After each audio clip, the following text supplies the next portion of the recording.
I think I want to talk about Assassin's Creed Odyssey. This has been on my soul for a little bit. I'm still playing it. I had a lot of emotions about this game. Assassin's Creed Odyssey is the longest fucking game I think I've ever sat through. Ever. It's incredibly long. It even beats Red Dead 2.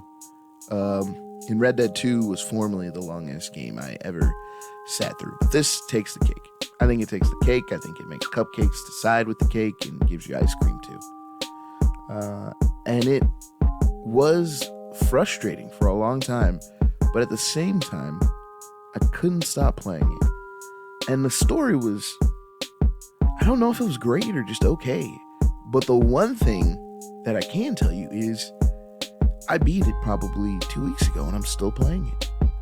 And I don't do that. I'm not an in-game finisher at all with these games. Like, I think the only game I really kind of did that with was Ghost of Tsushima.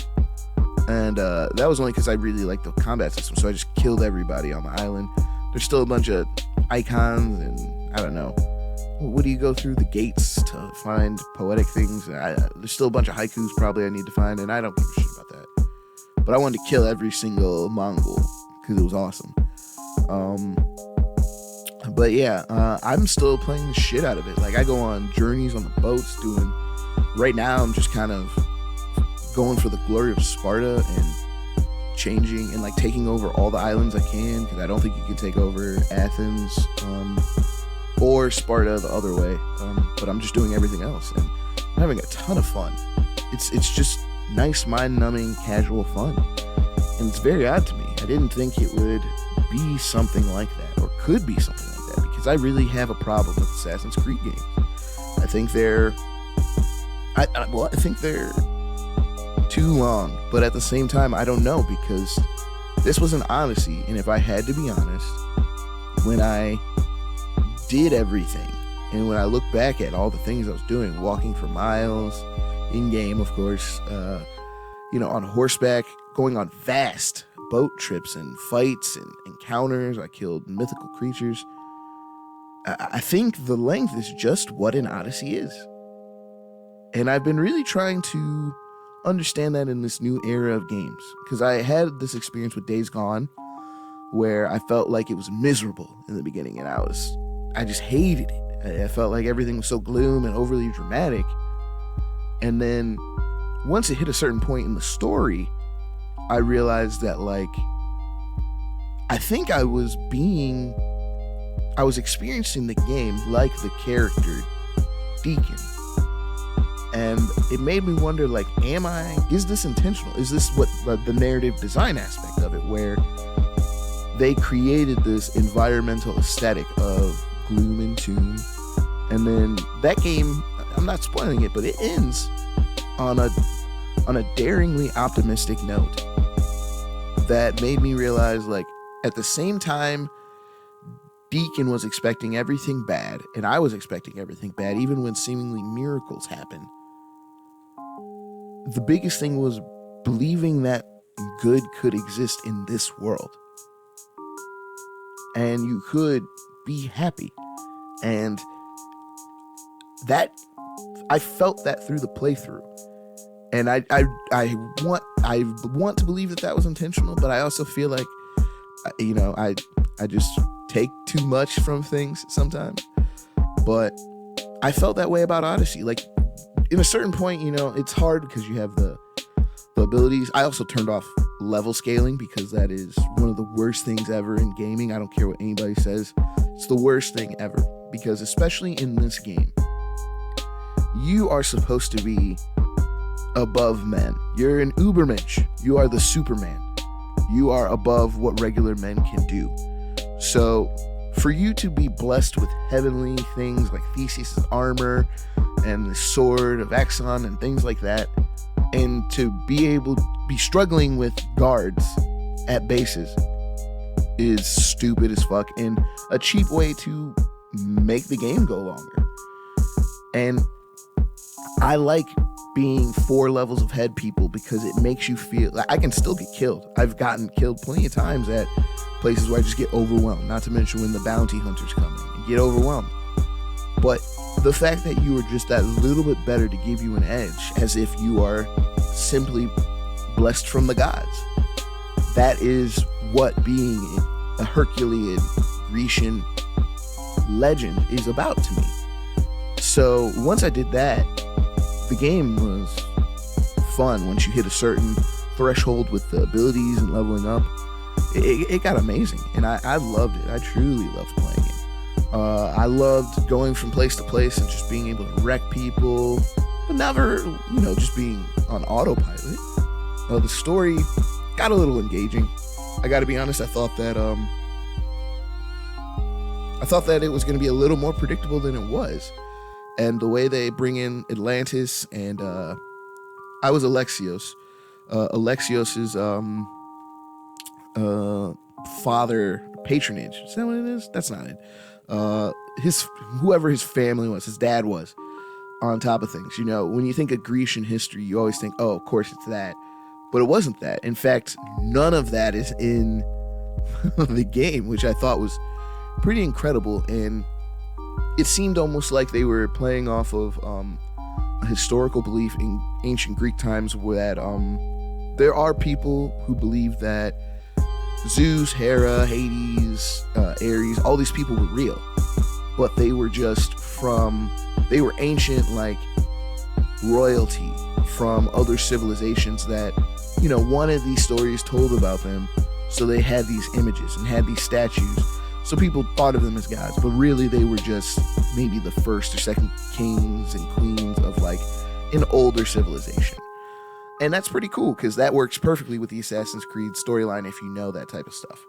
So I thought it was very interesting how they did that stuff. And I love the voyages, even though I can't even say I hate the boat combat anymore. I do it and I enjoy it. Like I have to go against all the things that I used to feel about the series because this game, which is in the thick of the new era of it, has really made me reconsider like what I want out of an Assassin's Creed game. But to be fair, I do still want more of the sci-fi stuff because I could not give a fuck about Layla Hassan.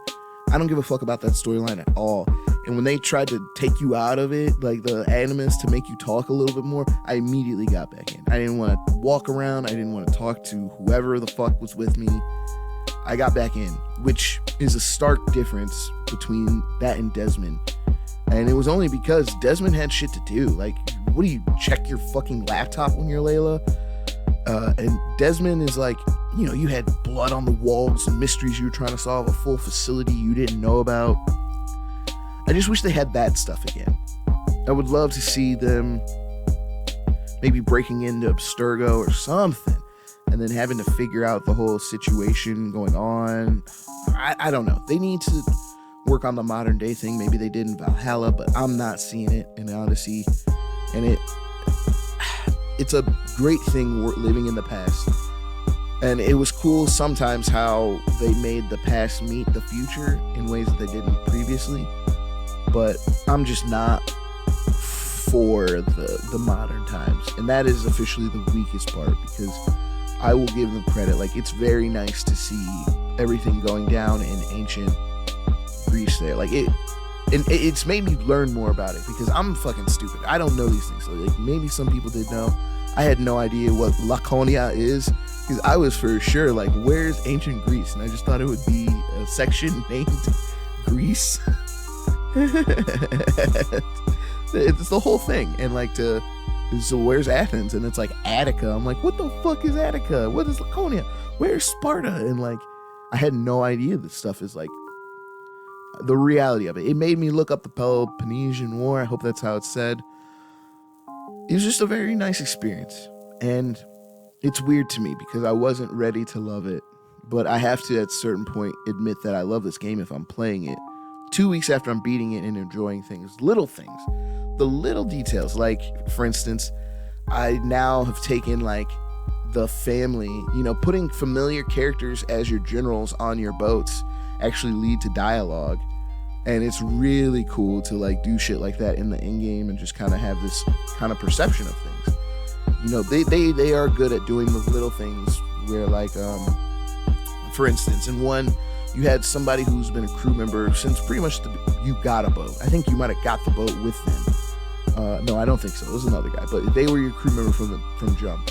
And I don't necessarily think it even happens after in-game, but you handle a certain mission with them, and then they decide, I think it's time for me to move on.